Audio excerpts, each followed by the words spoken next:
So we're putting together this whole new political party. Yes, I've heard. Yes, so basically I figured that it was about time that the UK had at least one political party that wasn't riddled with transphobes. Indeed. And I think, having a political party that is headed up by two queer trans ladies is probably a good start for that. Indeed. I think we need to go on a platform of socialist ideals. I mean, this is a good start, yes? We should be taxing the rich, destroying tax avoidance, Yeah. paying the NHS, increase the minimum wage to £15 an hour. Yep. Funnel the money away from the people at the top of the companies who do basically nothing and funnel it down to, the people. Indeed. Also, I want people to understand the things that we've watched, the things we've played, and the things we've listened to. Well, that's very important. If we're going to have a political party, at the very least, we need to make sure everyone understands these core tenets. Exactly. Also, they need to understand skits, because although we have a lot of policies that some people will find disturbing, frightening even, we want to be able to keep people entertained. Exactly. Oh no, we introduced a spooky bit of socialist legislation. That's very scary. It's okay. Here's a joke about some guillotines. Yeah. Hi, I'm Gary the Guillotine. That'll be a fun character that'll soften their approach to socialism. Yeah, I reckon so. Yeah. Well then, I declare this the first meeting of the Queer and Pleasant Strangers Party. You've got my vote. I mean, I'm in it, but can I vote for myself? Yeah. Probably. Yeah.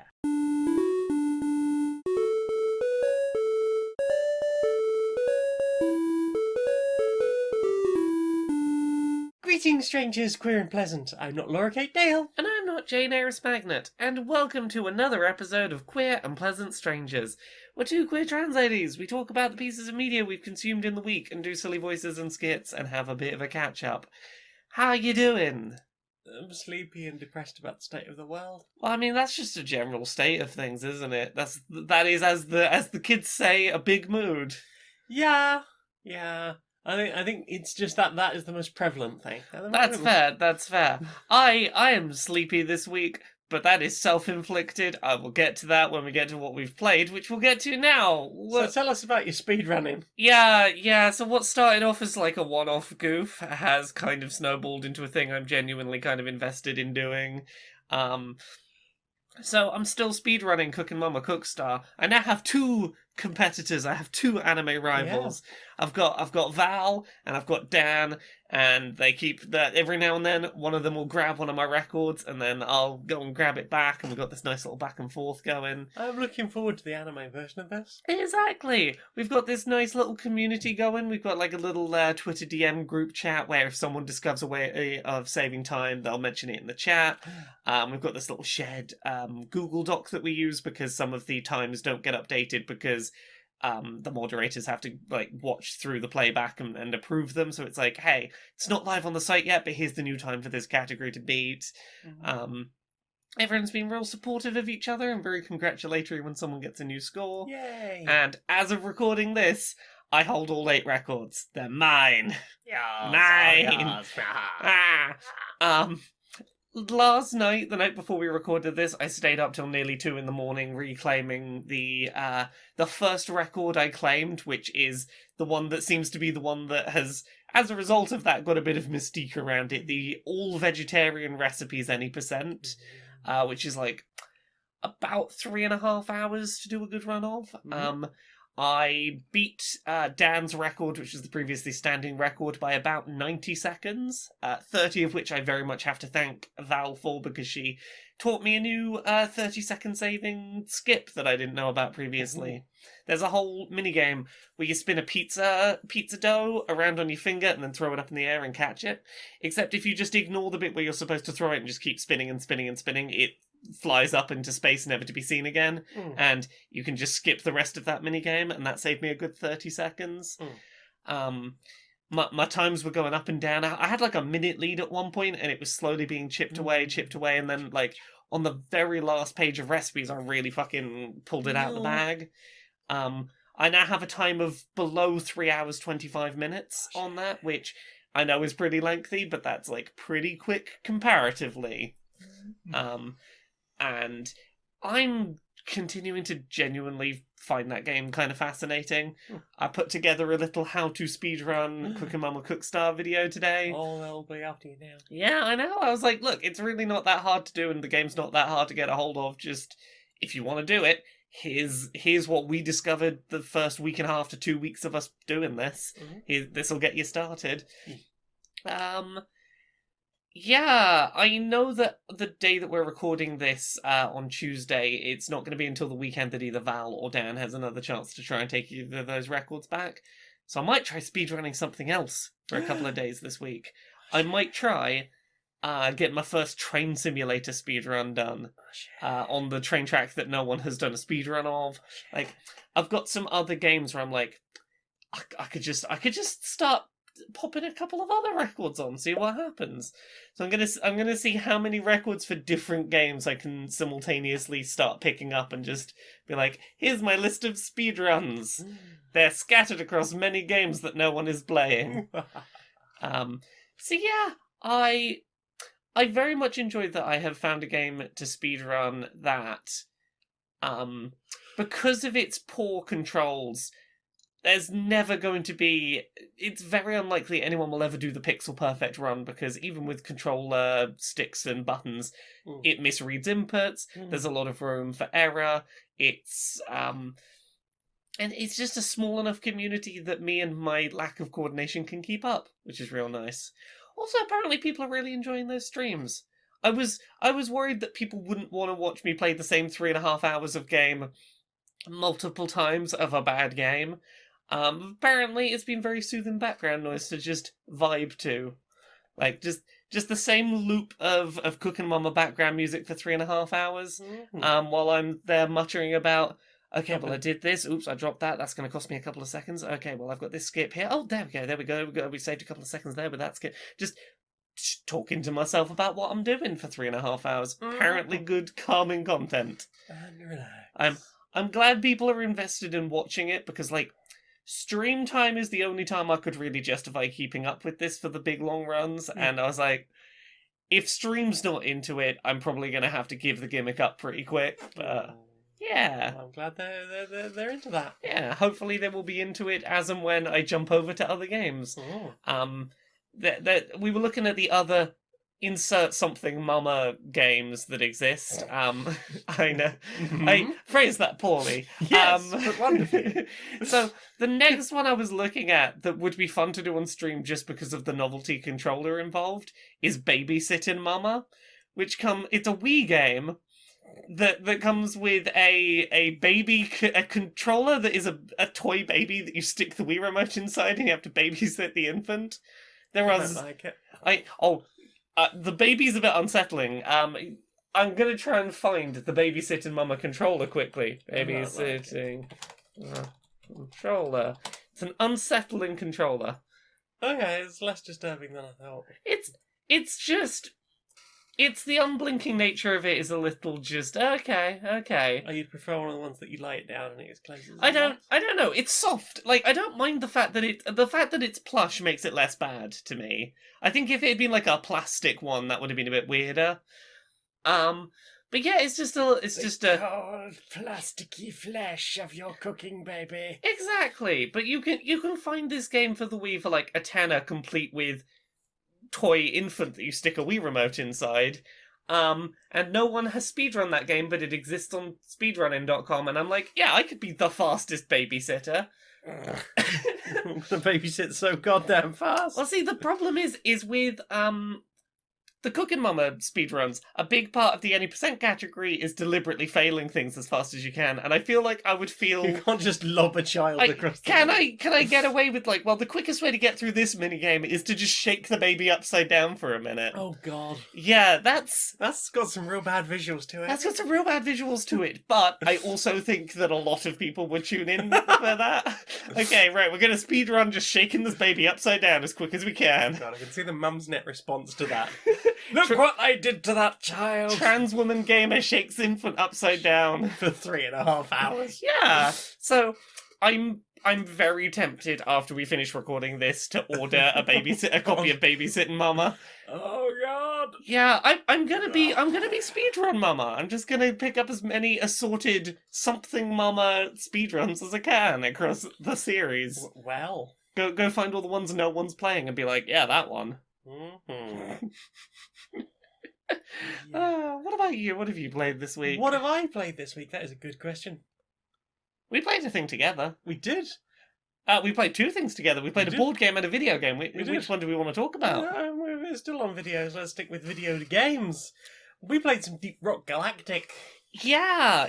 We were recommended this by a mutual friend who we played a bunch of it with at the weekend. Yeah. The game is on Game Pass on both Xbox and PC. Mm-hmm. I had some Game Pass for PC code around that you were able to get yourself sorted out on. And we had a virtual birthday party. Yeah, and a little virtual birthday party. Yeah. Yeah, do you want to explain what Deep Rock Galactic is? It's... Basically, you are mining for stuff, and you have a team of up to 4 different types of dwarves. So you have your gunner who does big shooties. You have your scout who is very maneuverable and puts lots of light down. You have your driller who has like big industrial drills for doing like big long drilly bits. Yep. Good for escaping stuff. They also have a flamethrower, which is very cool. And then you have the engineer, who's like really handy, all-roundy type. They put the turrets down. They put turrets down, but also they make platforms, so they can just really traverse a level very well. Yeah, this is a first-person game, and it's got cross-play between Xbox and PC, so you can just sort of play it on whatever you're on, and you can either play it single-player or co-op, and I think it scales the enemy difficulty up if you do it with more people, it seems. You get much bigger swarms. Yeah, you've got a lot more things to fight if you go in with other people, but the co-op works really nicely. Yeah, so basically every level you are drilled down to part of the core of this planet. Depending on what region you're in, it might be a sort of like weird red crystals or lots of like underground plant life. There's levels where you are just getting a certain type of mineral, levels where you're trying to collect these weird alien egg things. And those will usually spawn waves of enemies when you pick them up. Yeah, there is a high chance of that happening. You've got escort missions where you've got this huge drill thing that you've got to get to a certain point in the map and then watch it very, very slowly drill through this weird geode thing. Ooh. And get something out of it. Get something out of the core. I've had a lot of fun with it. It's got a very satisfying gameplay loop. Yeah. It does have some problems. Yeah. Tell me what problems you've had, because I've had a lot of fun playing this co-op with you. Love it. There's no female dwarves. That is a thing, and that's a real easy win. You say that some of them are women. Just say that some of them are women, and you're done. They can still have beards and deep voices. Yeah. I mean, that's like that's the joy of dwarves. Exactly. The coward's way out would be to, make them like do the whole thing that they very often do with orcs and just make them like sexy green humans. Leave them with beards. Yeah. Give them big strong muscles and armor and shit, and let them go drilling for everything else. Also, you can have the sort of beige skin tone, or if you spend a bunch of money and do a bunch of levels ups, you can get a completely white skin tone. Yeah. And at first I was like, well, they're dwarves, they do live underground, so melanin... I can see the logic but there, no. but also it's a fantasy. Why the fuck not? It's a fantasy game in which dwarves have a mech that follows them around for you to deposit your gemstones into and magic alien eggs. You can have a non-white dwarf. Right. Or you should be able to have a non-white dwarf. Yeah. Take that, Warhammer magazine. Exactly. There's that. There's also the fact that like some of the hairstyles for the dwarves that you can buy is like a dread style top knot. Like, Okay, so you put it. Oh, there's also an afro in there. Like, Yeah. What? But no skin tones that might make that You appropriate. can't have any. You can't have any melanin. No. Yeah. And to Mm. be clear, these are all things that you unlock and purchase with in-game currency. Yes. It's a slow grind, It though. is a slow grind. It doesn't give you a Also lot drill. of creation options early on. No, You are sort of- you get your dwarf based on what Yeah. class you've chosen. And it's going to be hours before you can so much as give them a different hair colour. I mean, you can probably get hair color. You can probably Yeah. get a different hair color in a couple of missions, Yeah. but there's very few options available until you start to level things up. Well, I'll say this about the core gameplay loop. I very much enjoy like the moment to moment going around, mining things, dropping your stuff off, Mhm. working towards your primary and your secondary objectives. I like the whole, we've done our objectives, we've called in the escape pod, now it's a sort of dash to freedom, and there's a lot of chaos of, there's a time limit, and they summoned a bunch of enemies in as we were fleeing, and we've got a place to get to, how quick can we get there? Mhm.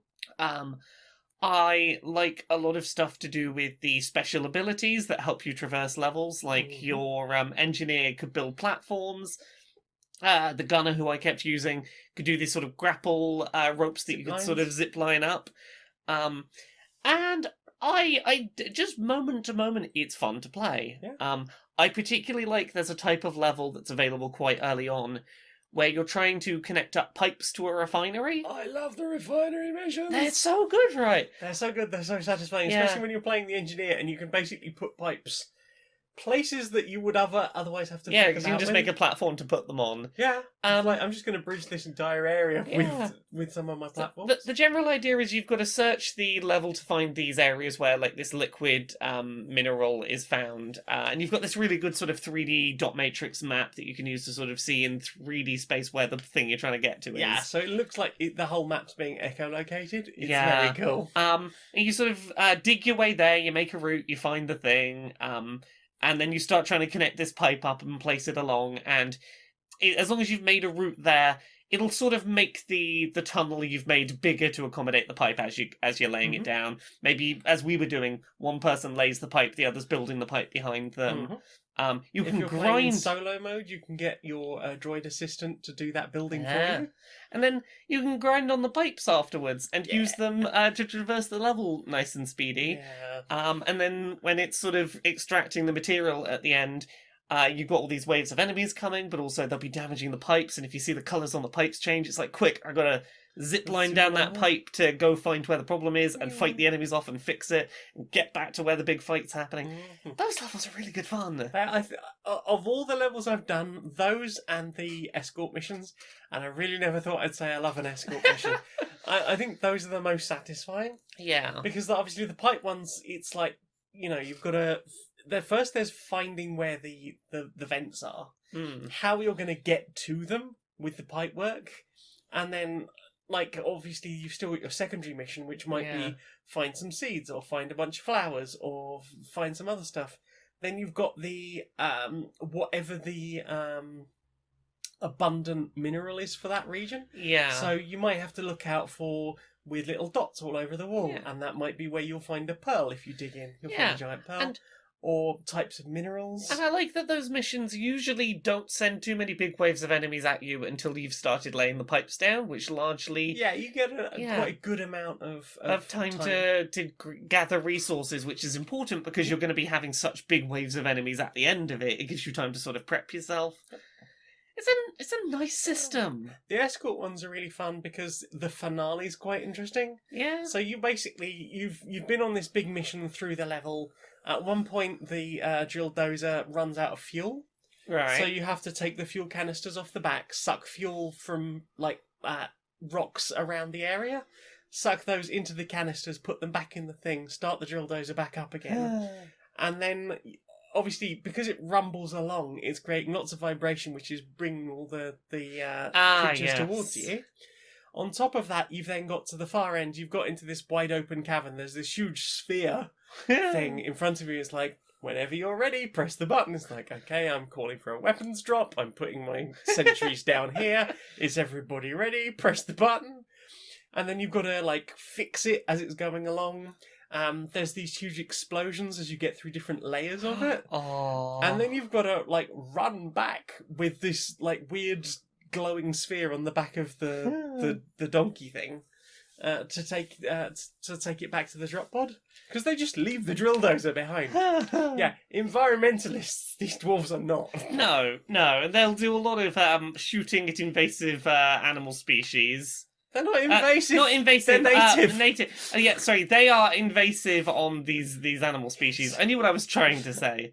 Well, that's the other thing. Like, they keep referring to these bugs as aliens. It's like, no, you're the aliens. This is where they live. Yeah, but like, I would never have spent the money to buy this game outright. But having it on Game Pass, I have had a blast with it. I've had a great time with it. It's been like 20 odd hours in already. It's been a really fun co-op experience. I want to play more of it with you. Mm-hmm. It's been the thing that we've been like, just one more. Just one more. It's been a while since we've been this into a co-op thing together. Yeah, it's been nice to do it together, and hopefully we'll get to stream it together at some point. Yeah, maybe. Who knows? We might have already done so by the time this comes out. Maybe so. Yeah. Deep Rock Galactic's fun. Yeah, it's a lot of fun. If you've got Game Pass, go check it out. Yeah, I don't think it's worth 40 quid. No, but if you have Game Pass and have access to it, yeah, it's worth the time for sure. Yeah. Well, you know, I hope they make some efforts to make it a bit more diverse. But like, I am having fun with the gameplay loop. Nice. We played another thing together. We did. We played Bargain Quest. Yeah, this is one of the board games that you got for your hatching day. Yeah, we've got other hatching day games that we have not yet had a chance to try, but we've played this one. I had a look at one of them. I had a really good look at one of them. Is this the one that you got from our lovely? Yeah, from Nick. So I had a look at that. I was like, this is very cool. Smudge was getting towards dinner time. I was like, I cannot unpack Lord of the Rings War of the Rings 2nd edition.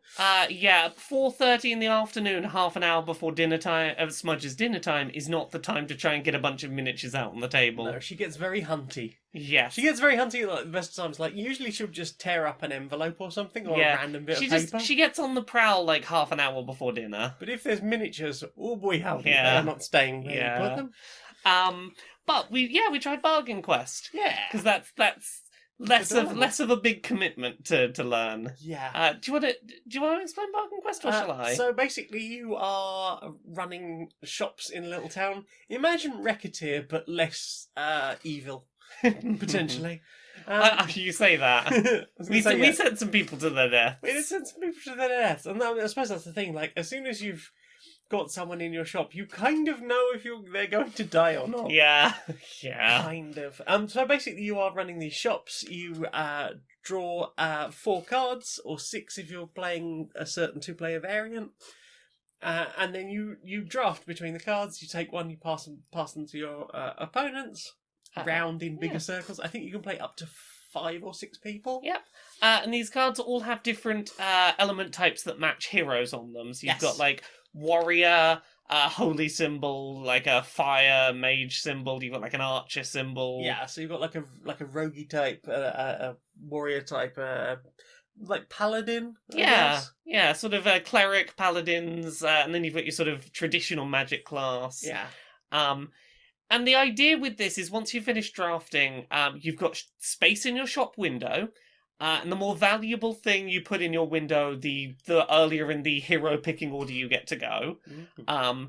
And if you can, you have to heroes based on what your is. So like every card has a heart value on it, so it's like I've got the most hearts, therefore this warrior icon on my card attracts in that warrior that I'm going to pick over here. Mm-hmm. So you've got this sort of risk reward of how expensive do you put in your shop window, because you can't sell the thing that you've placed in your window. It'll be good for attracting things, but you can't sell it. Mm-hmm. Then the heroes come in and they have a certain amount of money to spend, and you can sell them items that match their type. Try and sell them as many items as you can to get their money, but also ideally enough that they will survive the encounter you're sending them to, because you get points. Because they're going to go fight monsters, and if you damage the monster, you get points. If you survive being attacked by the monster, you get points. Sometimes you get points for bonus things. And then if they survive, they'll get some more money, and you can try and entice them back again. Yeah, but potentially that will be less money than they started with, which means you've got to... Yeah. You've only got so much you can sell them at that point. Yeah. So it's like, do you let them die and have more people that will be more valuable? Yeah, because that's... Yeah, the thing is that heroes, they lose their equipment after each encounter. They don't keep it between turns. So clumsy. Yeah, so clumsy. And they'll usually start with quite a lot of money. And then... if they fight but don't kill a creature, they'll only get half of its money, so... You'll have a few turns in which you physically can't sell as much to the hero, and therefore they're more likely to die when they go out. If they do, they'll get replaced by someone new who'll come in with full lined pockets again. They'll get a big bonus if they do kill the monster, which is always nice. Although that still might not be as much as they initially came out onto the board with. Yeah, and there's a lot of interesting character abilities, like there was the paladin who, if they had defense over a certain number, they'd get an extra victory point. There was the little blue-haired mage who could swap cards from your hand with ones from the top of the deck instead. Just lots of cool little abilities. I liked your very rich man who had no ability. The nobleman. Yeah. No abilities, just lots of money. Yes, I have lots of money and I can use all the types of things, but I start with 0 stats. So... I'd like to go on a quest, please. I would like to go on a quest. Yes, this is Mr. All the Gear and No Idea. Yeah. And then you've got this phase at the end where you can spend your money on things like upgrading your shop, getting more window space, getting more storage, getting employees that give you buffs and bonuses to your heroes. Yep. And we kept making Fantasy Costco jokes. Where all your dreams come true. It's in wages. I mean, we've been making jokes about that. The Adventure Zone game showed up today. We did. We will have more on that soon. At some point when we find time to play a board game. But yeah, I really like the gameplay loop of Bargain Quest. It's very good. It's nice and simple. It's literally just draft, sell matching items, hope your hero survives, build up your shop, repeat. I like the balancing act of, do I spend the money on upgrading my stuff, or do I hoard it because it's worth points at the end of the game? And will spending it on upgrading the shop get me more points, bonus victory points in the long run? I love fun. Yes, it's a great fun game and definitely replayable. Like, the item deck is big enough that we didn't get through it even on the game where we were drawing a lot more items out. Exactly. Neither of us has yet had a chance to have the cat with the stars on it, the lovely familiar. I had the familiar.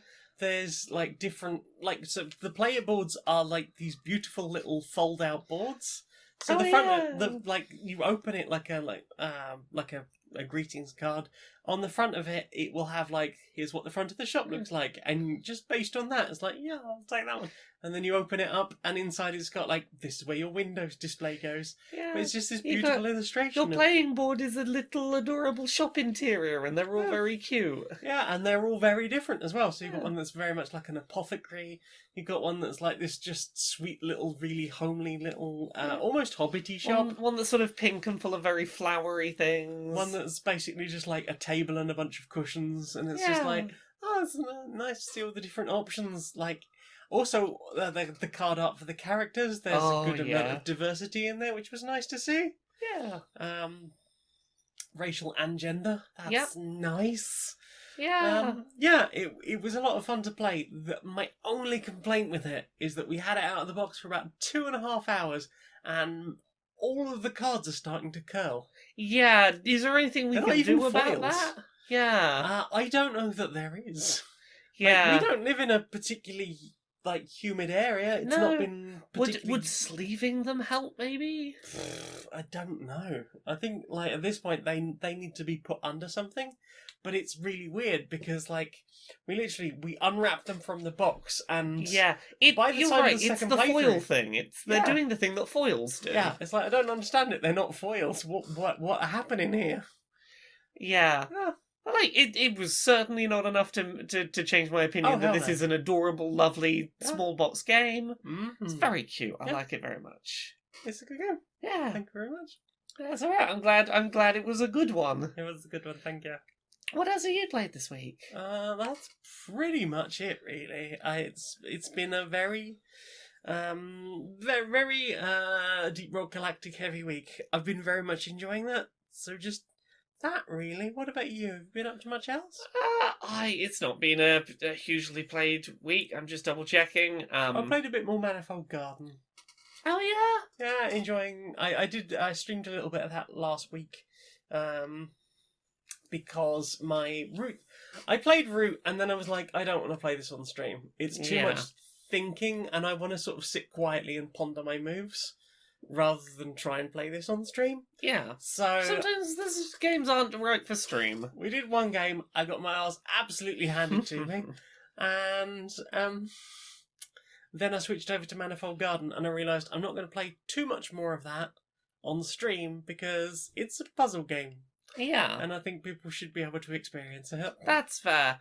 The only other thing I played is I dipped into a bit more Wilmot's Warehouse, because 2021 is the year of me playing all of the hyperfixation video games.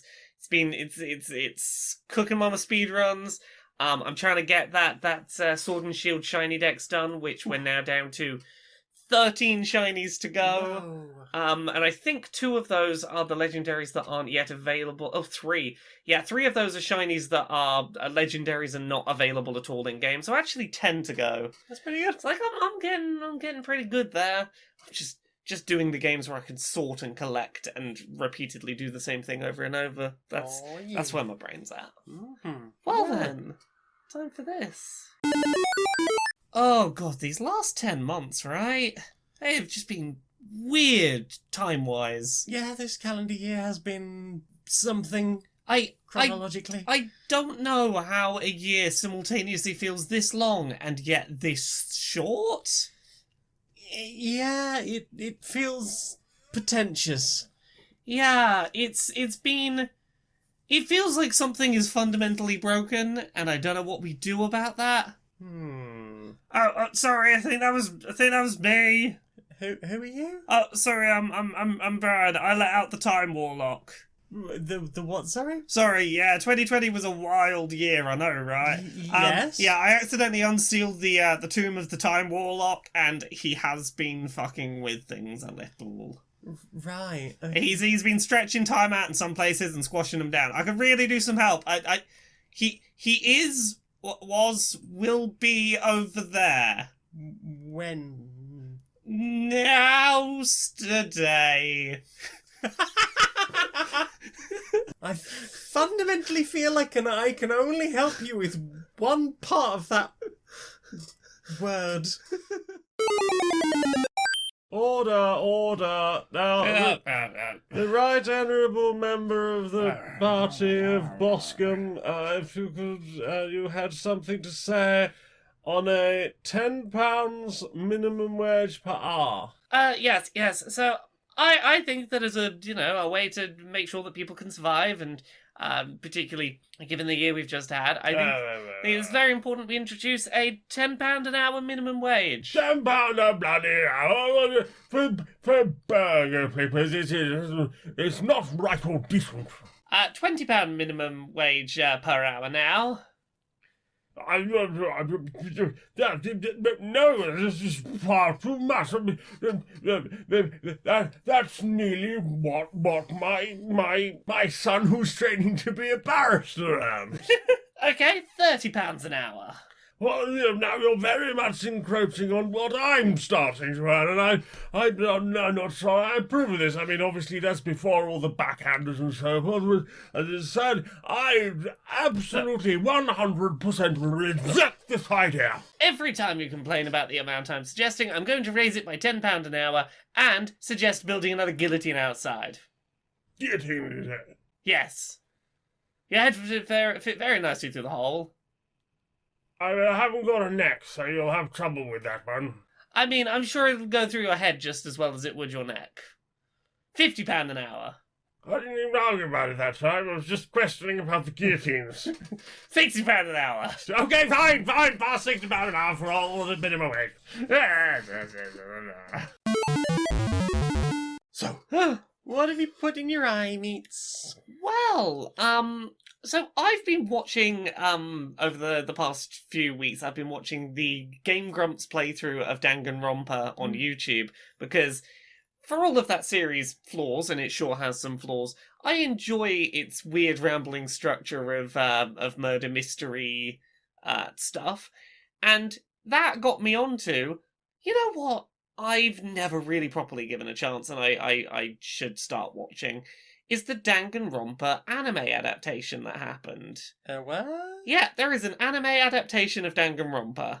So for anyone who doesn't know anything about Danganronpa, the concept is, hey, there's a school for like the ultimate people of various disciplines. You might have the ultimate pop star, the ultimate baseball player, and the ultimate lucky student who is just an ordinary person with no special abilities who was randomly drawn out a hat to go. And they all turn up to this school, and oops, they're locked inside, and if you want to get out, you've got to murder someone and not get caught. So the game is very much a visual novel, very lengthy and rambling, and go talk to all the characters and spend a billion years getting to know them, so it's all the more upsetting when they get murdered, just as you've started to really like them, that kind of thing. One of the key complaints I see people make about the first Danganronpa gameplay-wise is that it is very rambling. It draws itself out probably longer than it needs to. It's not good at getting to the point. Mm-hmm. The Danganronpa animated series is 100% the exact opposite of that. It is way too fast. Oh dear. There is no room to breathe. It just sort of... Okay, okay, we're here, and then we're going to introduce all these 15 characters. Bam, bam, bam, bam, bam. Each of them's going to get, like, one line to encapsulate their personality. Oh, a body's been discovered. Here's the crime scene. We've got, like, 6 clues. All right, time to the trial. Like, the first, like, murder and investigation of the murder and trial and execution all happen in the same 20 minutes. It moves very fast. What I would say about having watched a few episodes of the anime right now is that, like, it does a better job of succinct characterization and not going on long rambling tangents for no reason, but I don't think it necessarily stands well by itself. I think that if you have played the game and are like, yeah, I kind of want to go I want to go back and re-watch and re-experience those cases, the anime might be a better way to do it. Because if you already know what happened because you did it once before, this is a more respectful use of your time in terms of re-experiencing that story. Yeah. But it loses something in not giving itself downtime. Because one of the things that I think makes the game work is, in between murders, you always have a considerable amount of time to spend with characters, get to know characters. Spend time with the characters when they're not, oh my god, someone's died, everything's go, go, go. And that's where you build the bonds with them that make you sad when they die. Yeah. And this kind of misses that a little bit. It's more of a companion piece to the game than a replacement, I would say. Yeah. But yeah, that's me watching the first season of the Danganronpa anime. What about you? What have you watched this week? Not technically this week, but when I realised that we had not mentioned previously, Yeah. we watched Transformers War for Cybertron Oh, Earthrise. we did, and we didn't talk about that. I know! How did we not talk about that? Because we watched so much other stuff over UDP. Yeah, tell us about that. I'll come on to why I remembered this in a second. But yeah, it's more from that Transformers Siege series, except now it's Earthrise. They haven't got to Earth yet. I don't know what's happening with that. So yeah, they're basically the Autobots have escaped Cybertron. They are trying to find the Allspark, and Megatron's being pretty evil, and Shockwave is being super fucking evil. And there's a whole story about cronyism and capitalism that could be interpreted from what's going on some of the places there. Yeah, it's got real dark. We've seen some classic characters make an appearance, to the point I had to look up Scorponok and realise that of course Hasbro's done a what was it, like $180 toy for this series. Like, jeez. Oh. I mean, I get that Scorponok's big, but come on. Could you not just do like a Voyager class one? Yeah, so that's been a really good series. I still love the animation. I love how the texture work on the individual Transformers. Just the colouring of that series is really good. And just the whole story of what's happening on Cybertron still is just dark as fuck. But in a fascinating way. So, yeah, really enjoying that, and I look forward to whenever the next bit comes out. Yeah, it seemed pretty quick between the last and the current one. Yeah, that really scudded along pretty quickly. Yeah, I Is think this going to be another Dragon Prince thing? I think this is one of these, like, every 6 weeks we're going to get something. Ooh. That's what it feels like, because I feel like it was early December, the first one. No, can't have been. I don't know, what was the first one called? Siege. What for Cybertron Siege? Cybertron Siege. Release date. Oh, that was earlier than I thought. Yeah. Okay, so that was what, like, six months ago? Yeah. Yeah. So probably again by the summer we'll have another one? Yeah. I don't know why I thought it was so recent in my head. Time's been weird and wibbly wobbly this year. It has been very weirdly and also very wobbly. Yeah, time's been weird. Mm-hmm. Well, what else have you watched? Really not a lot this week. It's been a very work doing kind of week. I've been going through Gender Euphoria, which I have a copy of over there in the podcast room. Stroke. It's all single side A4 right now, so it's a pretty huge stack of paper. But yeah, I've just been going through book and being like, I think we wrote quite a good book here. Yeah. It's a very good book. I'm working on the next book that's coming because I apparently can't stop making books. You Yeah. writing? Yeah, apparently I do a lot of that. that. Yeah, what about you? Have you watched anything else? I've watched a bunch of Technology Connections episodes because I'm like nerdy shit. I've watched some of the extended channel of sort of like, hey, here's a thing I'm being really nerdy about, but not in a present it in a fun way to the audience kind of way. I might be having a bit of a rant about. Was it blue filter glasses was the one I was watching yesterday. Just like, yeah, like I really enjoy that sort of like deep dive into. Here's the thing about lead acid batteries, and here's the thing about blue light glasses, and why the advertising is probably bullshit. The other thing I've been watching today specifically is Toy Galaxy has a second channel. Yeah? Toy Galaxy, I think I've mentioned them on here I believe before. so, yeah. They talk about they talk about old toys a lot, but they also mostly this year has been talking about like new toys on the market. Like, we didn't get to go to conventions or any of the stuff where we would usually go. We didn't get to go to toy fairs and any of that this year. So it's been a lot of, here's what I had on pre-order. Here is the new Boba Fett. Here is this. There's always a new Boba Fett. And yeah, like, and also going through like post stuff, because the Toy Galaxy 2 channel is mostly like, here is content that is a little bit less polished. I think that's maybe the thing. I've been going on a bit of a thing for less polished content. Like people being like, okay, I'm just going to enthuse about a thing. Yeah. I think it's just something I really dig, just people enthusing about things. Speaking of people enthusing about things, the new Jimquisitions have been very good. Yeah. Jim has definitely been finding themselves very well of late, just enthusing. Yeah. Or very intensely ranting about something, but in a funny way. So, other things I've watched that are very good. Yeah.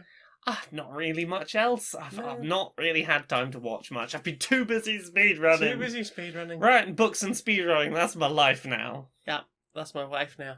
Yeah. Well then. Wife.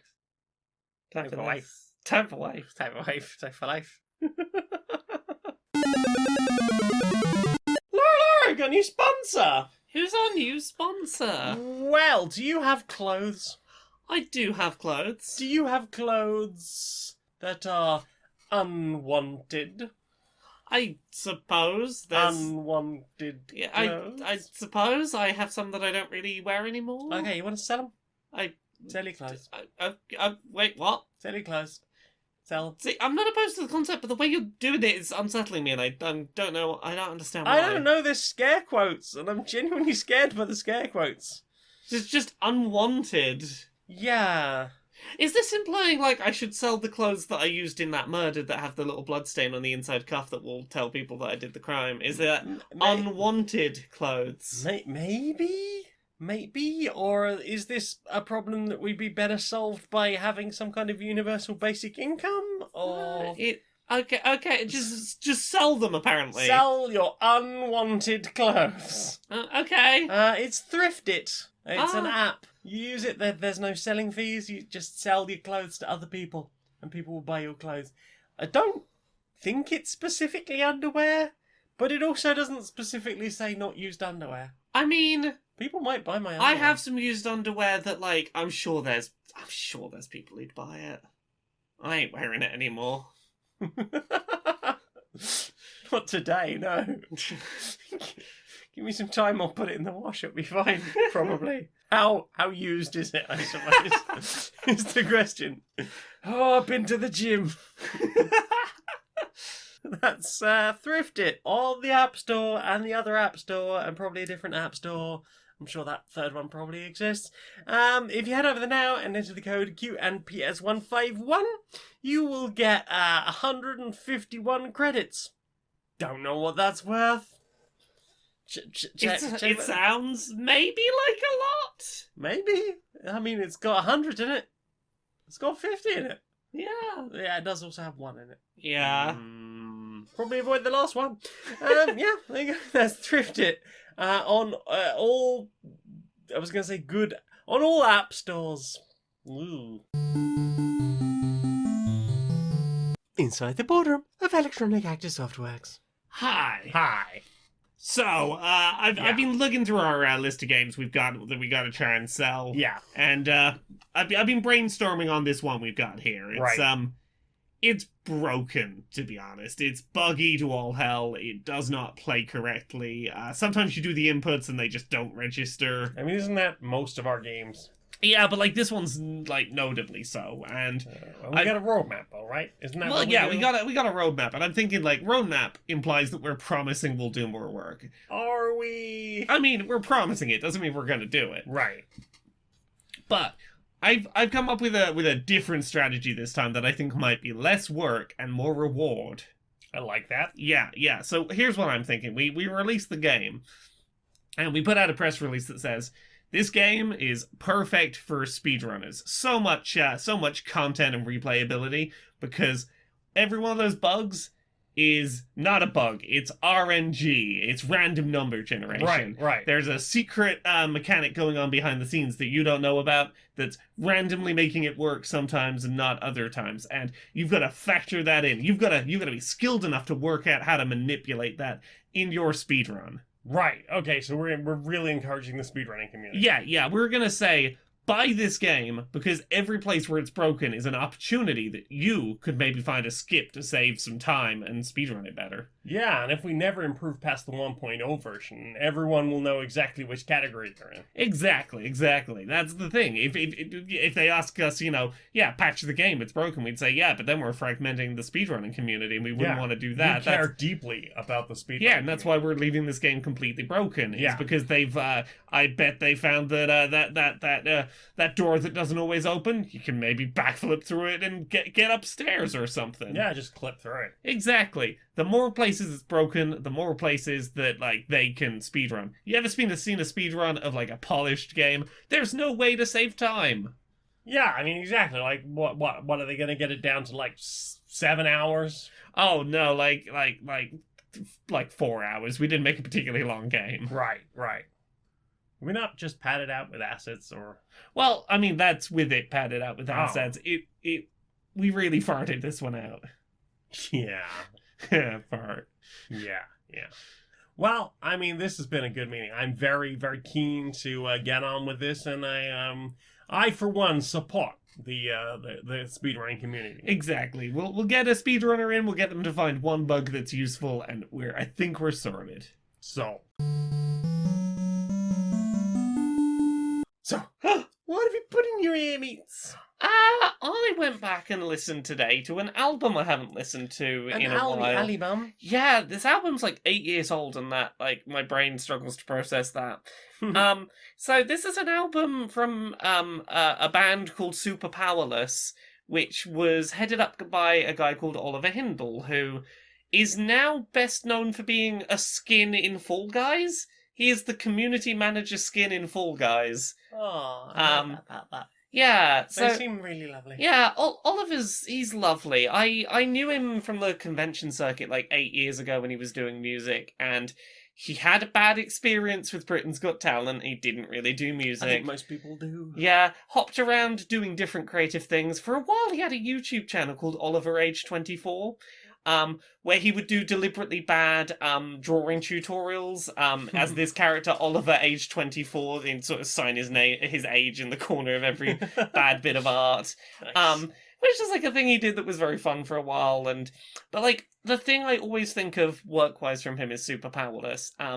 So he did a lot of like chiptunes-based rock music played on modded Game Boys. Mhm. So when he was doing live shows, he would have multiple different Game Boys set up in different ways that he would be using the buttons on to play certain notes. like LSDJ.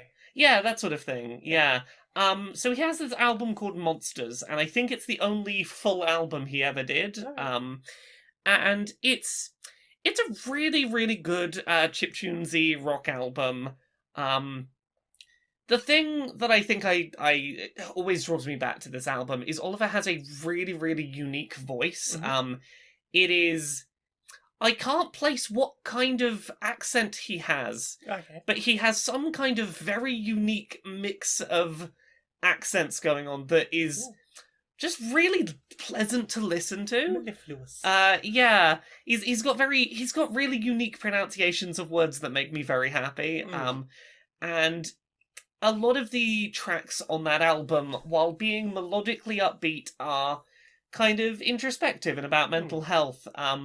I think the first track on the album is called Too Many Voices. And it is... I listened to that track on loop for a long time when I first heard it. It is, it's got this really good drop where after building the music up and having all these different singing voices layering over each other, getting very loud, very, very loud, all the music cuts out all of a sudden, and he just goes, "Stop, I can't hear myself think," and then the music comes back in, and it's just really effectively done. It's a real good album. There's some really good, like, very nice lyricism in there, and it's a real shame there was not more of that, because I'm glad I got to see him perform live once. It might have been twice, but I know at least once. I got to go up on stage with him once and sing a bit of a song with him. Because he had a song that was fairly popular on the internet at one point that was the one that everyone knew the words to. Wasting my life playing video games, wasting my time playing video games, wasting my life, wasting my time, wasting my life playing video games. You could be a lot worse things in life. Oh, exactly. It was a good tune. I got to sing that with him once. There's a video somewhere of me singing that with him. Oh, heck, look at you getting on stage with all the big artists. Apparently so. But yeah, you can find the album in its entirety on YouTube if you search Superpowerless. I think his YouTube channel has a playlist for the album, but the album Monsters, really fab. Real good bit of music that about 8 years ago I was incredibly into. Yeah. What about you? What you been listening to? Mainly podcasts. Yeah. Yeah. Well, that I made a new lo-fi track last week. Yeah. End of last week, called Dreamy Schemes. Mm-hmm. It's on my bedroom programmer SoundCloud channel if you want to check that out. Yeah, I just listened to that on repeat for like most of 2 days, because I very much enjoyed what I put together there, and also like thinking about like, okay, what would I do differently?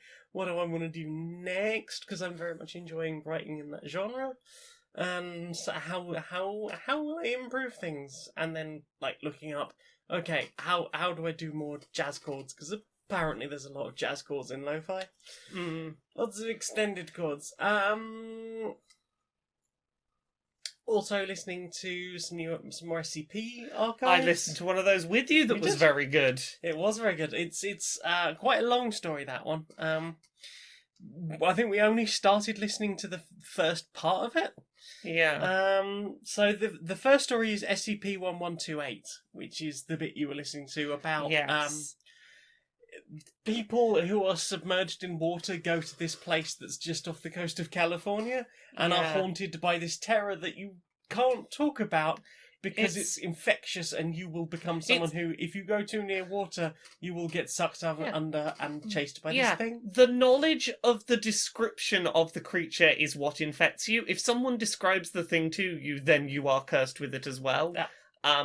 And it starts off just being, if you fully submerge yourself in water, you will face this thing. And it can extend to, somebody got sucked into a glass of water. Yeah, you were too near a glass of water and the thing pulled you in. And I understand there were tentacles. Yes. Wow. And the whole sort of having to erase the memories of the scientists that worked on trying to catalogue this thing, and yeah, it was a very good story in terms of how the fuck do you stop that spreading, huh? It's Yep. very difficult. How do you stop a thing that you can't even talk about? Yeah. How do you stop someone seeing this wild thing, surviving and going, oh shit, I just saw the wildest thing, friend. Let me describe it to you. I have to tell you about the thing that just happened to me. Shut up! Bad no. That is your curse. Yeah, it was a good story, that. I am enjoying the rest of that so far. There is another story tacked on the end of it, as they do with some of the shorter SCPs. Yeah, it's still a really good show. That's the SCP Archives on all good podcasting apps. Yeah. I found it on Podcast Guru. I've been enjoying listening to a curated selection of those. I don't want to listen curated. to... That was just happened to be what I was listening to while I was cooking breakfast. Well, it worked out nicely. Yay. What else? There is New Magnus Archives. Yes, the Magnus Archives are back. They're and back for the final part. This yes, is it now. yes, it's happening. It's happening. Will they stick the landing? Ooh. I feel like they will, because they seem to have had a plan going in for where it's going, and Well, they've stuck all the season end landings. yeah, exactly. I think that they have done a good job with all of the character interactions on their return to the season. Mhm. The tension that everyone feels is very palpable. Mhm. I like the whole religious aspect that came into this most recent episode. I'll Ooh. describe it that way. Yes, culty. Yeah, a little bit culty. Yeah, it raises some good questions of, how would people interpret the fact that you have just been surviving in this, huh? Yeah, it's real good. And also, things are happening. Remember when we started that show and we're like, isn't it great? It's completely unconnected stories with no through What a line. fool I was! Yeah. Yeah, I still love that show, and I am fascinated to see what will become of everything. I have some theories. Its evolution has been really interesting to listen to. I'm curious to know how many answers we're going to get at the end of this. Like, I feel like maybe telling too much would be a bad thing. I feel like don't tell too much and don't make the ending too everything's okay now. Yeah. I want the ending to be a bit grim, and I want the ending to not give us too many answers. I think because the other thing I listened to was I listened through all of the program again. Yeah. It's been a week for sniffing my own farts, I guess. Like I think something came up talking about like the horror stuff. Yes. And yes. it was the conversation about aphantasia, and I was like, yeah, I made this show and no one can listen to it because it's too scary. But I didn't know because I don't have a visual imagination. Yeah. I listened all the way through that, and I was just like, I'm stupidly proud of this. Like, I love how creepy the like messing with the sound is, and the the fact that there was just this like ominous hum in the background that like grew, and it's weird because some of that stuff has been in like sort of episodes of the Magnus Archives, and I mean I think my only regret is that perhaps I answered or tried to answer too many things at the end of the last episode, but at the same time like that it's still a bit creepy, because it just spews all this guff that's completely meaningless, and you might be able to draw some conclusions from, but ultimately answers nothing. Yeah. And then, like, there's this whole horrifying thing about the person who reads the tapes out. Like, what happened to them? Yeah. And why they do it the way they do. It's like, it's a fantastic thing that everyone should go listen to that I am too much of a wuss to listen to properly. And I'm on, like, my 8th listening to now. Well, you should. It's good, and I'm glad you can listen. It kind of made me want to do some more. I'm a big wuss. You're my big wuss, and I love you. I love you too. Yeah, I kind of like the idea of doing more of that stuff, but that was a very heavy going show to write. I imagine so. Have you got any others? The only other thing I think I've really listened to is listen to the latest My Brother and Me, which is the first one that they have recorded since the theme tune change. Yeah. So, yes, I very much enjoyed their opening skit this week of, okay, we can't keep using the theme that is a stolen Rugrats theme. We need a new theme tune. There's a fun little skit that was well worth listening to. Yeah, that's a whole situation they have.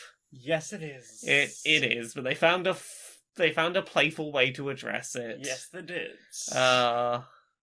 Yeah, for a show that, you know, calculates on or hinges on no bummers. Yeah, there was a bummer they had to dance around. Skippity skippity. I think that's everything I've listened to really this week. Well then, time for this. Right. Gather around the campfire, everyone. Settle down. Time for scary boomer stories around the campfire. Right. So, I've got my first one. Get us warmed up. Right.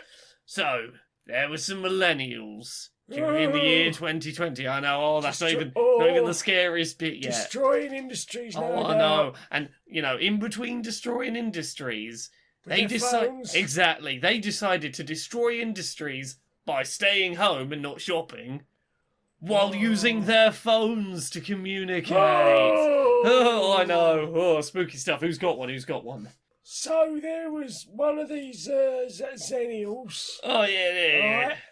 Right?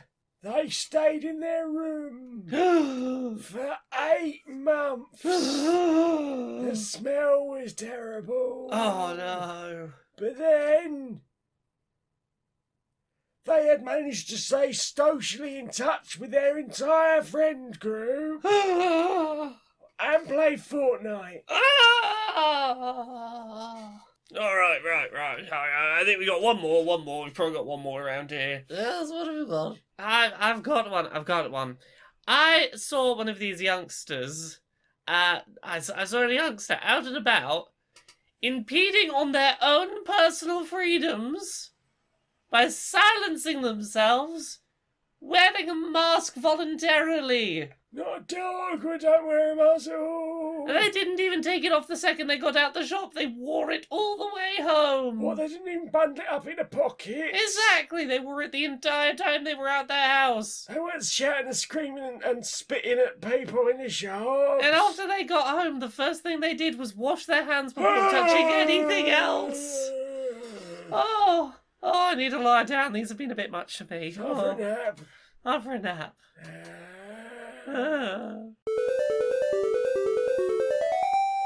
Oh, alright, back for shopping. I just gotta wash my hands. Quite the haul I got. Yeah. Yeah, check it out. That is quite a lot there.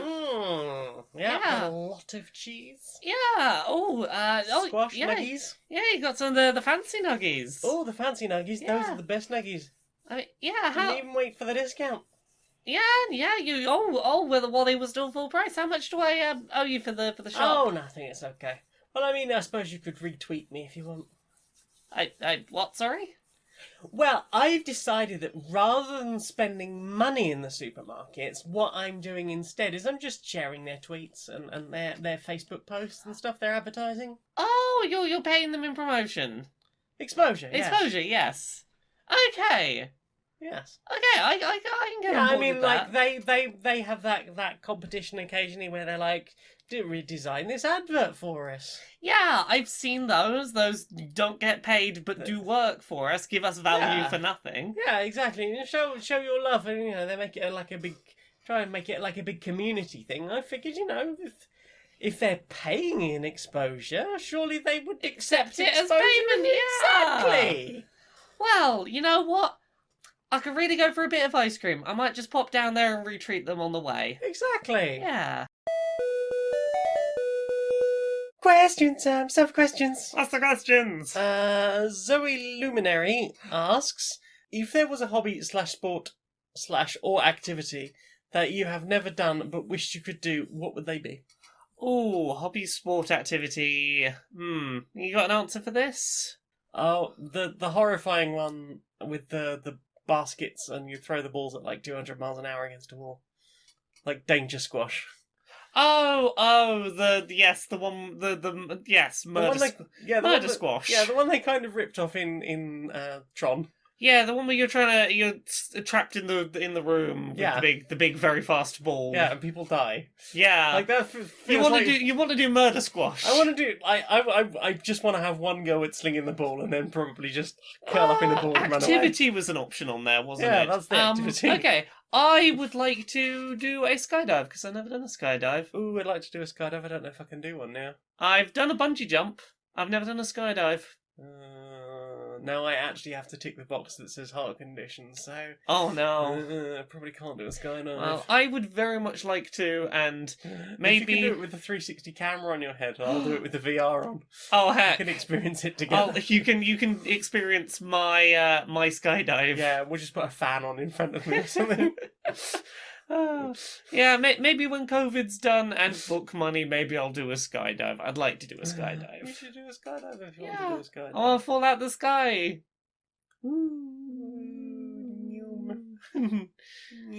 Mew. Go the fast. It's like flying, but the Fastest, isn't fastest. Terminal velocity. Please not terminal.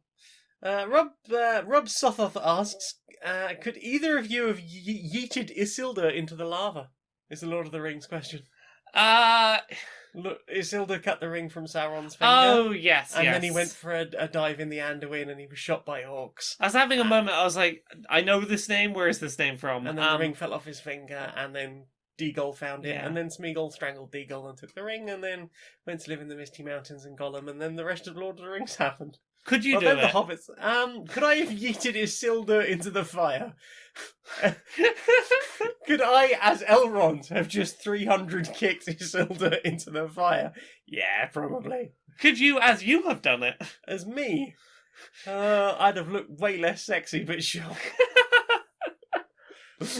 I mean, I don't have the elven thing, but yeah, sure. For the good of all Middle Earth, yeah. Yeah. I would yeet a man into a fire if that's what was required. Tricky asks, Year 1 of COVID-19 had Animal Crossing. What are you seeing as the might be game of the year for Year 2? Cook 'em Mama Cook Star. Oh, God. I'm joking. I'm being silly. I don't know what games are coming out in 2021. I haven't even considered it. 2021 video games. It's one of these weeks where we're googling stuff as we go.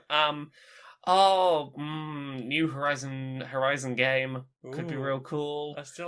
I only played like an hour of the first one.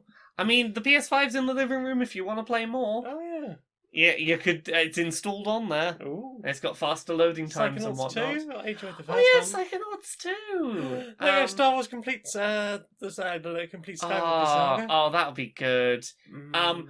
Breath of the Wild 2 if it happens this year. Ooh, yeah. Because, like, it feels about the right time for it. Like, I feel like end of this year. What else is coming out? Oh, I'm really excited about Scarlet I Nexus. don't think I know that one. Namco Bandai, Dark Souls looking thing, but like anime as fuck character designs. Yeah.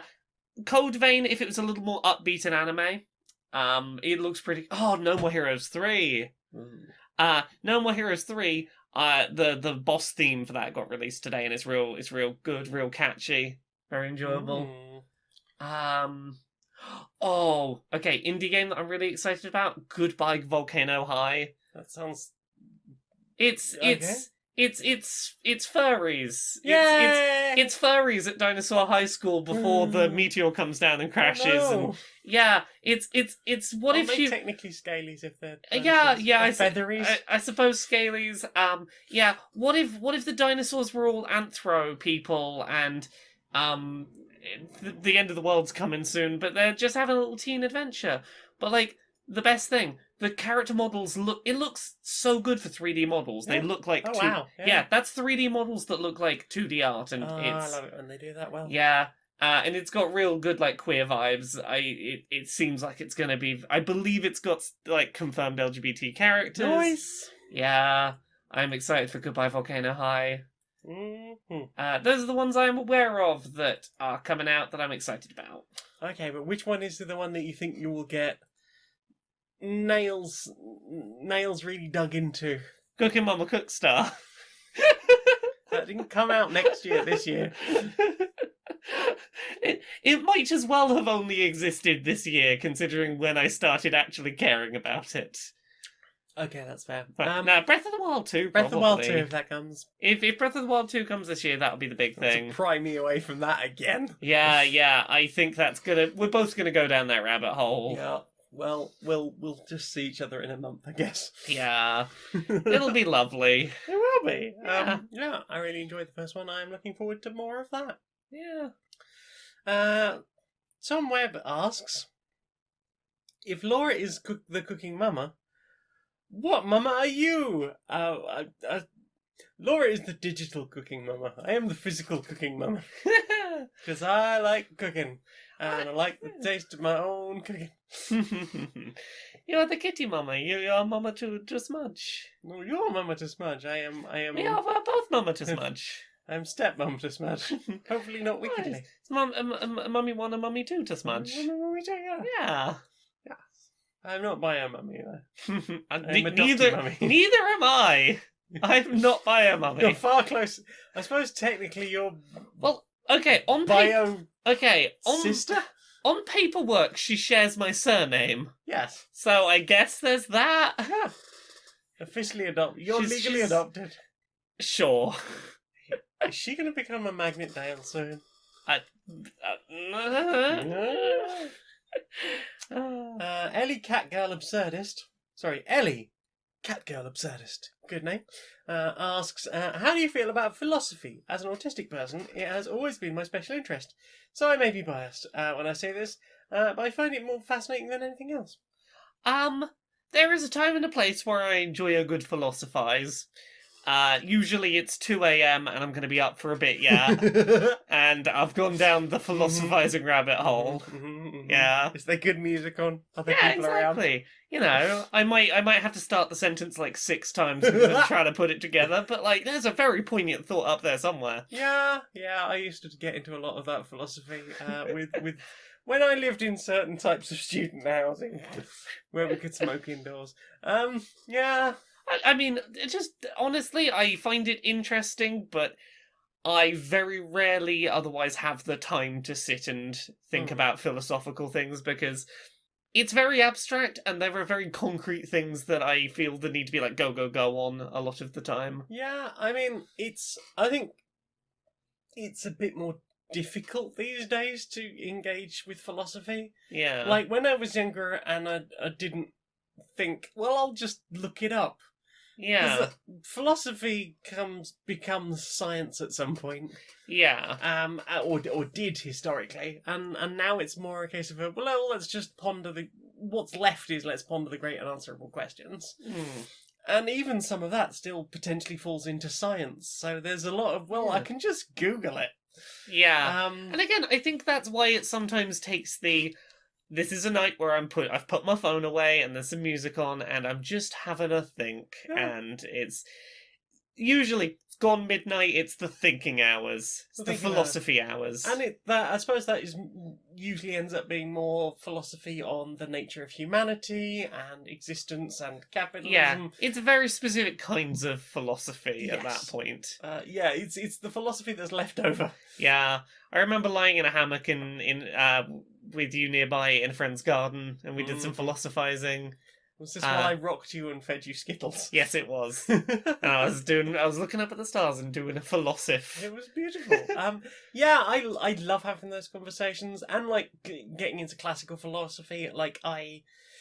There was a whole period when I seriously wanted to get into classical philosophy, and I read 99% of the way through Sophie's World and went, I think I know where this is going, and I'm kind of bored now. I still haven't finished that book. It's downstairs with a bookmark in it. I will finish it, maybe.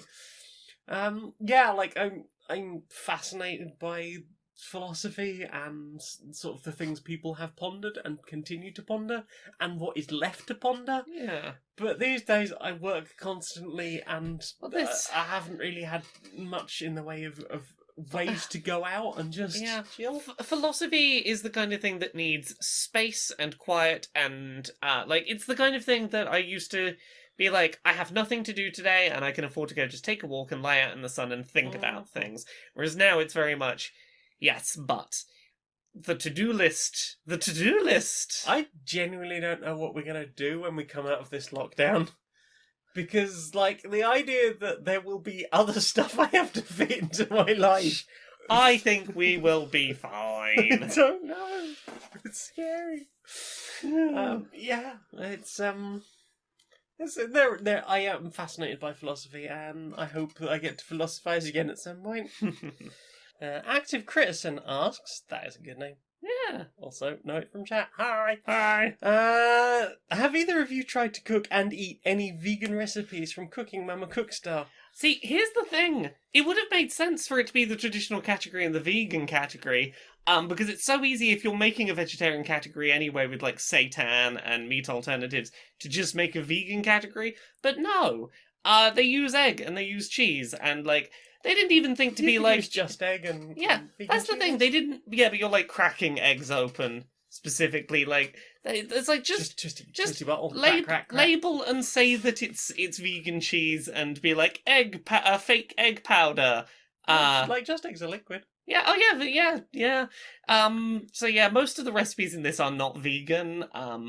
And again, I wouldn't try and cook any of the recipes from this because there is a lot of stretching of the truth of what cooking is in this game. Mm-hmm. There's a lot of not telling you quantities or times or temperatures, and skipping over huge sections of the cooking process. Right. They tell you on the screen right now. There's the rainbow grilled cheese. Yeah. Their version of how you make that work, and there are ways to do it, but you can't do it the way this game shows, which is get some grated cheese in a bowl, just squidge some food dye onto the bowl full of grated cheese, and then put it in the bread, and then it will just look like this. And it's not quite how it works. No, because the oil it's not gonna. The cheese won't soak up the colour instantly because of the oils in it. There are things. They didn't just milk a unicorn. They did not just milk a unicorn. No. So I wouldn't trust Cooking Mama Cookstar for recipes. Also, it has some wild recipes in there that you and Nix did not think were real things, such as fried lemons.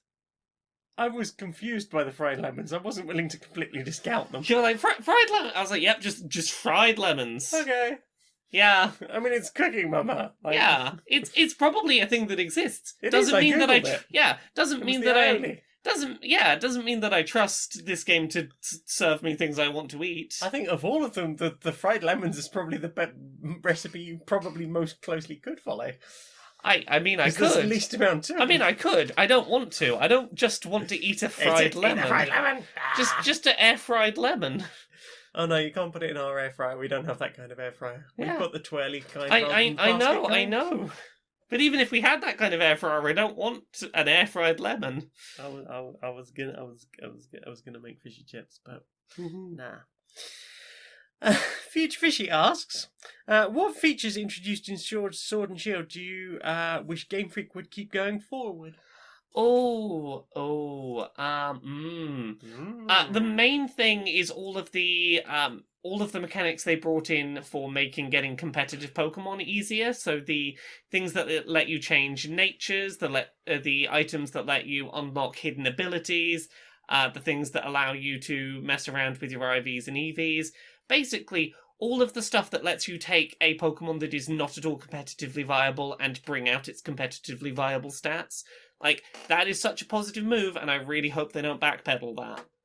Not something introduced in Sword and Shield, but I really want to see Chonky Pikachu make a big return. Yeah! That wasn't a Gigantamax joke. Yeah, just Chonky Pikachu Bring back. back Chonky Pikachu. Yeah. Where is our good friend? Alice the Gaze Dungeon Owl asks, are owls cute? Yes. Yes. Yes, they are. They are. Arachnovel asks, if you were a Stardew Valley character, what items would you like, love, dislike, hate, or feel neutral about? You got any good answers for this? Like rainbows. Love board games. Hate Tories. Blue rosettes. Capitalism. Love guillotines. Feel neutral about... Love Gundam model kits. Ooh. Yeah. Paint. Grey. The colour grey. The colour grey. I neither love nor hate this. Yeah, it has its place, but Yeah. also... World of Grey. I think my hates would largely agree with yours. Dislikes, I'm going to put cheese in the dislike. I'll put the cheese over there. I'll put ketchup in the likes. Ooh, love curry. Curry. Put Lego in one of the nice categories. Yeah. Tom Nook, sell me a house big enough that I can keep all my Lego in it. It looks like you filled this house with fucking Lego. I'm building an extension with Lego. Lego. No. Omegon the Saint asks, what would you consider the Paragon ending to Mass Effect 3?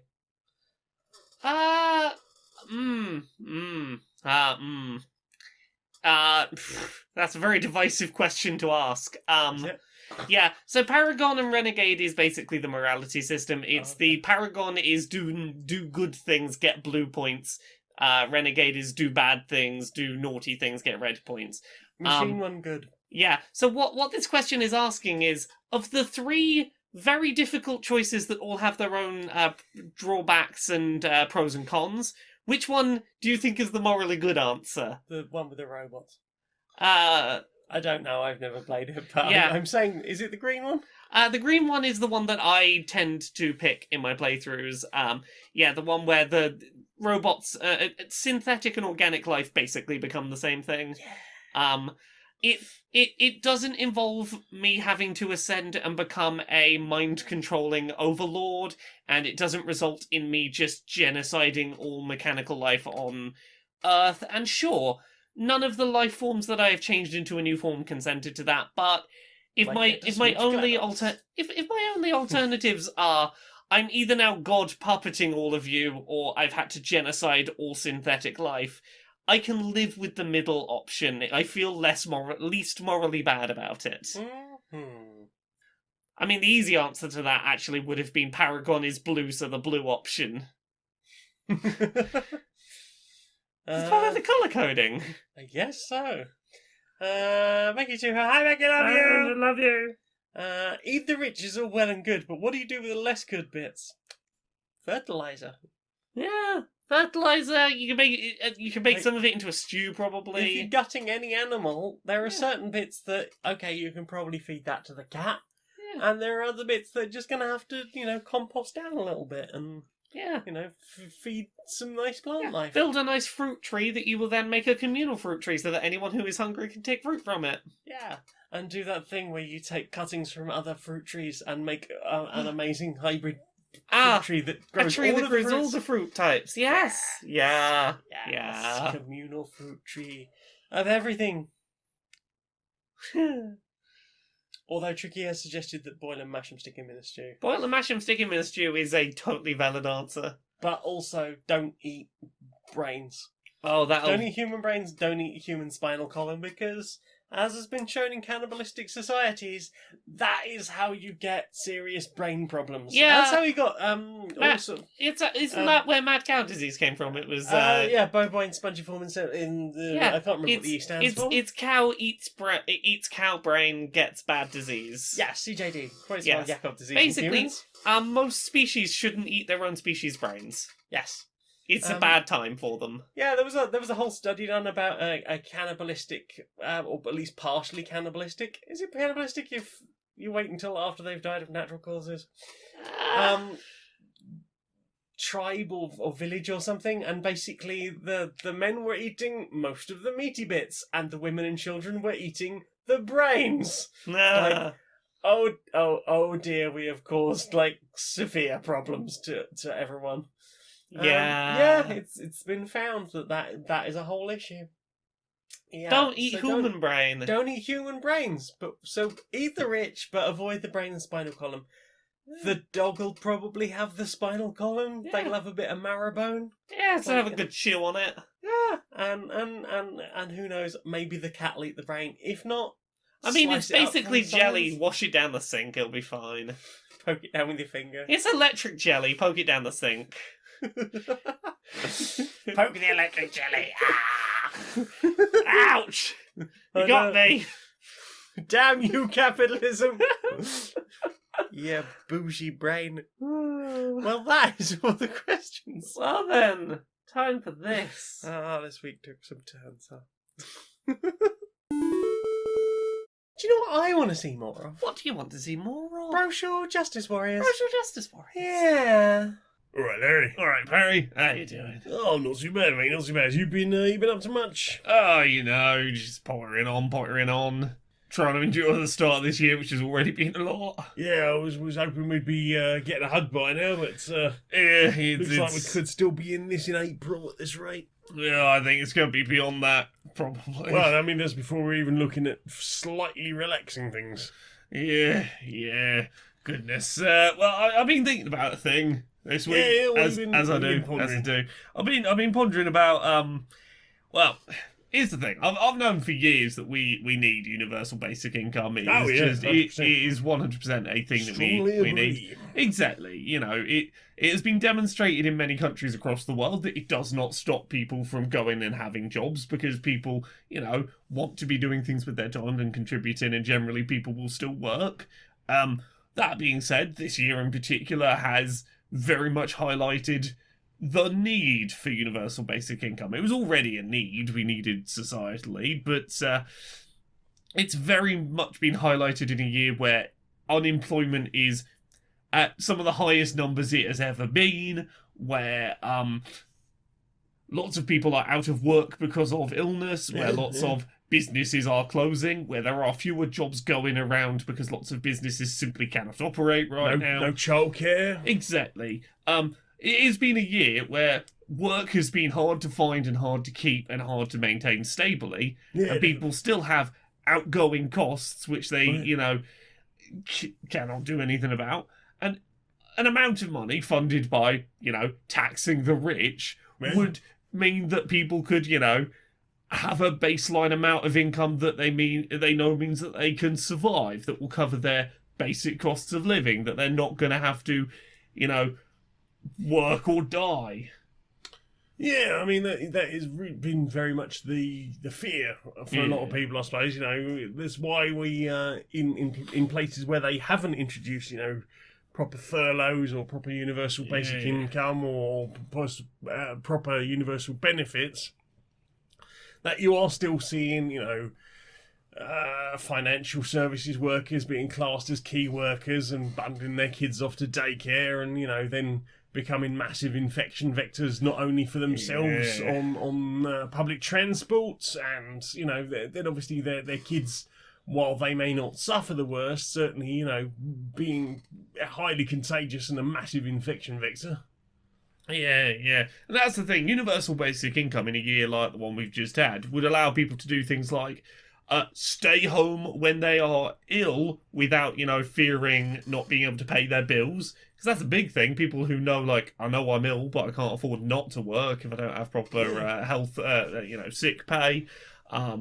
It is there to be a security net that means that, everyone knows at the end of the month you've got enough money coming in that you can survive. It means that if you unexpectedly lose your job, you don't have to wait around for months trying to apply for unemployment and trying to get that sorted while you have no income coming in, because universal basic income is universal. Everyone gets it as a baseline. You've got it there if you lose your work, Exactly, and you might find that some people are doing types of work that they wouldn't normally be doing so because they have the opportunity to do so. Like I've said myself several times that if money was no object, like I didn't have to worry about money, I would spend a lot more time like doing cleaning in my community. I would like to go litter picking and things. Exactly. To make sure the green spaces were kept clean. Yeah. There is work for people, but that isn't always paying work in our current capitalist system. You look at things like nursing. We've got a shortage of nursing, and that's probably not helped by the fact that we don't pay nurses enough to live properly. Well, that and they took the bursary away. Well, exactly as well. But,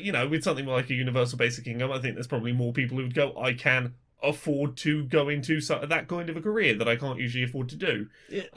Careers like teaching that are criminally underpaid. Yeah, and there are a lot of people that love the idea of teaching but find it very difficult to get through the system of learning that gets you into a teaching position. How do you support yourself through such a long time, especially when schools themselves run in such a tight fashion after years of Tory rule that they can't really afford to have as many teachers as they should have for the number of students. They don't afford to have the right facilities for such things. So, just being able to do that, making sure that also that the kids have, that they're not, worried about getting fed. Yeah. So they have a mind for learning rather than worrying about whether they might just go home and worry about whether or not there's any heating on that day. Yeah. The fact that during this most recent lockdown, the UK government haven't bothered housing the homeless this time. Yeah. So we've got all the issues of, homeless people, and like even, some people between work, like they could find things to do. Like universal basic income means that, a family that has a kid that needs to be on the internet to be in school right now can afford to have the internet running so that their kid can be at school. Exactly. They are still getting an education in perhaps a safer way. And also, perhaps this is something that we can consider moving on in future. Because once again, we've got a whole accessibility issue with regards to that. We have made it more possible for people to access these things remotely, and maybe that could be good going forward. All of these things could largely be solved by just making sure that people had a good foundation. Exactly, that everyone had an amount of money that you can survive on. Absolutely, and access to housing. Yep. The hierarchy of needs being met. Everyone has a roof over their head and water to drink and food to eat. Yeah, you get those base bits, then people can move on. Yeah, people can thrive growth and onwards from there. And all the other things. Virgin luck. Virgin luck.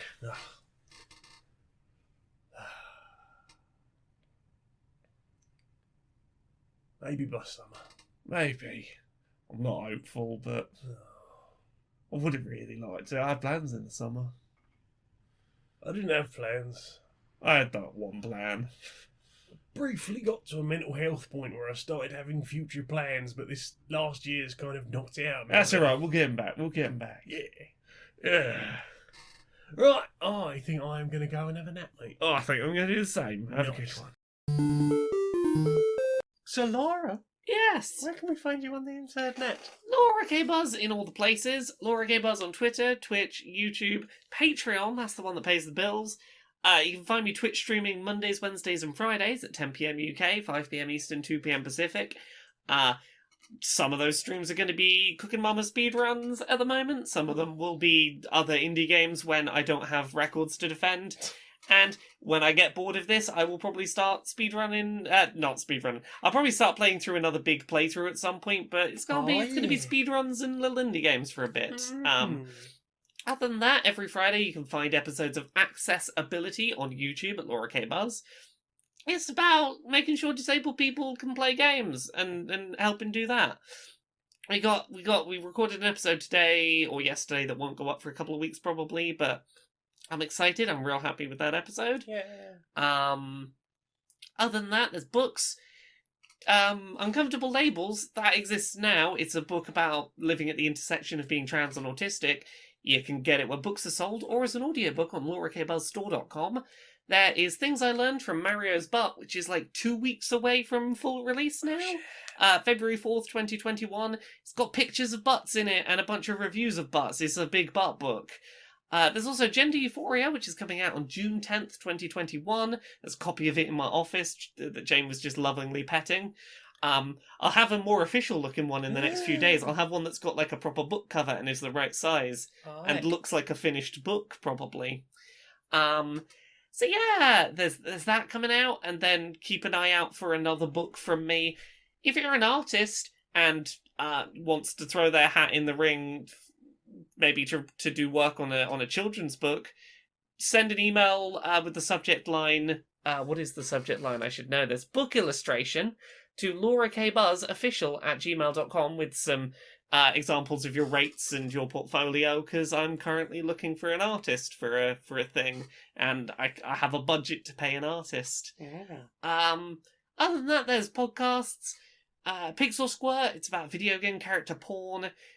There's Podquisition, where we tell you whether your favourite video games are great or perfect. There is Dice Funk. It's Dungeons and Dragons. Every season's its own little story. I'm on seasons 3, 4, 5, 6, 7, and very soon season 8. And I'm on a podcast with you that isn't this one. Me? Yeah. Yeah, that would be Polyarmory. It's a D&D 5th edition real play podcast with questionable morals.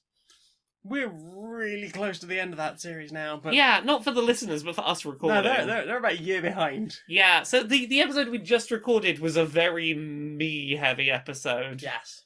There's about a year... Talk about almost any of them. No, there's an episode that you'll hear in about a year that I had to do several hours of note-taking before that episode could happen. Yep.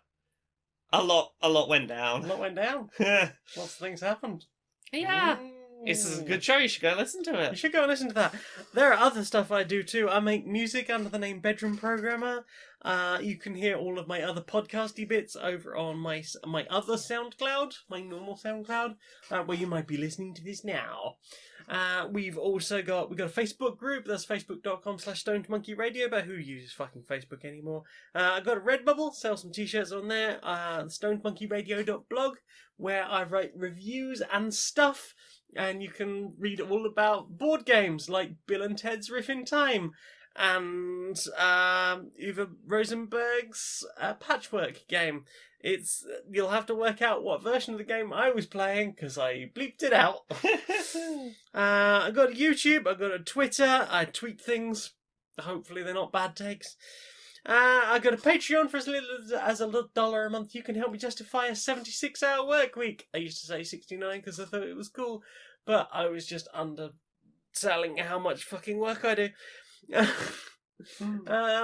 please help, please. Oh God, please. I'm so tired. All of my links can be found at streaminglinks.com/Janiac. That's JANEIAC. That's everything. So Laura, will you sing us out, please, darling? Until next time, be a stranger.